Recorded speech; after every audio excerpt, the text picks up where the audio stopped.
For American servicemen stationed in Hawaii, it began as an ordinary Sunday morning. In seconds, that peace was torn apart by sudden, fiery devastation. That morning forced a definitive end to American isolation. In a few hours, a nation once defined by internal division began its transition into a global industrial powerhouse. By the late 1930s, Europe was already consumed by war. But President Franklin D. Roosevelt faced a domestic barrier. A massive portion of the American public wanted absolutely no part in another foreign conflict. Across the Pacific, Japan faced a severe resource shortage. To sustain its military and economy, the empire pushed outward, waging a massive campaign across China and seeking new territories to conquer. As Japan pushed deeper into Asia, American leaders pushed back with intense diplomatic and economic pressure.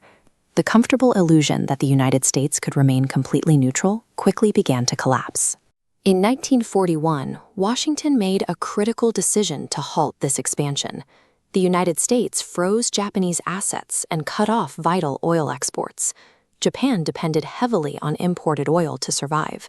Its leaders now faced a stark choice: abandon their military campaigns entirely or seize the resource-rich territories of Southeast Asia, a move that would guarantee a direct military clash with the United States. Admiral Isoroku Yamamoto was tasked with finding a way out of this trap. He devised a highly risky solution: striking the U.S. Pacific Fleet. Looking at this map, we see Yamamoto's goal. Japan didn't intend to conquer the American mainland.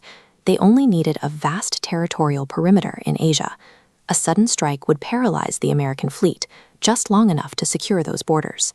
In late November, a massive strike force of aircraft carriers and battleships slipped into the North Pacific, creeping across the ocean in total secrecy toward a target that had no idea they were coming. While diplomats continued to argue in Washington, a desperate empire was already executing its secret gamble against a sleeping giant. On the morning of December 7, 1941, military personnel at Pearl Harbor were just beginning their Sunday routines. Then, shortly before 8 a.m., the sky darkened with hundreds of incoming aircraft. The attack was overwhelming. Torpedoes and bombs rained down on the harbor, blowing apart anchored U.S. ships and wiping out rows of aircraft still parked on the runways. The primary targets were the heavy battleships. As the enormous steel vessels buckled and caught fire, trapped sailors fought desperately from the decks of listing and sinking ships. A second wave of Japanese planes followed shortly after. Despite the intense shock and confusion, American forces rushed to respond, mounting a fierce anti-aircraft defense and returning fire into the sky. By late morning, the bombers withdrew. More than 2,400 Americans were dead, and the Pacific Fleet was left burning in the water. It was a profound national trauma. But as the smoke cleared, a critical strategic reality emerged.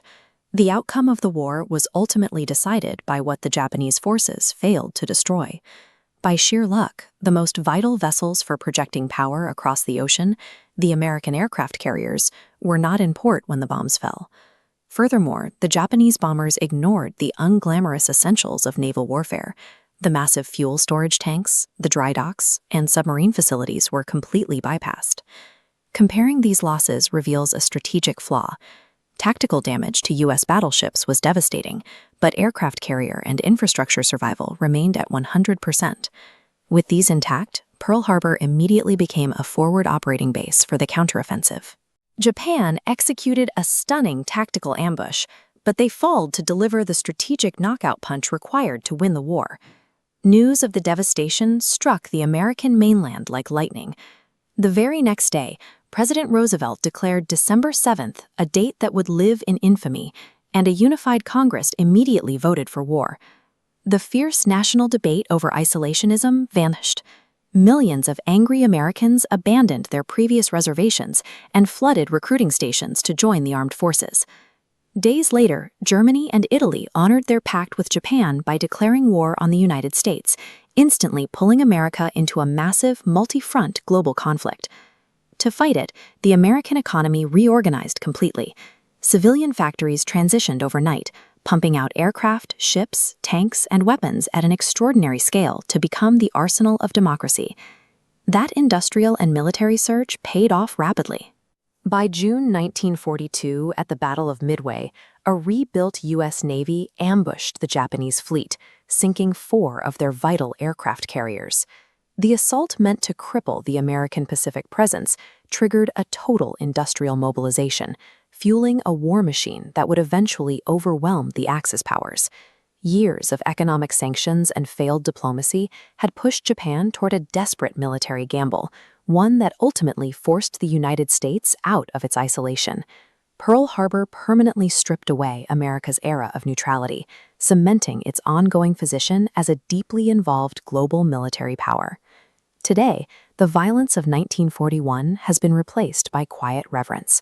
The memorial rests directly above the sunken hull, keeping watch over the sailors still entombed below the water. An operation designed to break American power in the Pacific ultimately provided the total national unity required to defeat the Axis powers. It leaves us with an enduring historical question. Could better intelligence and diplomacy have stopped the attack? Or was this violent collision of empires entirely inevitable?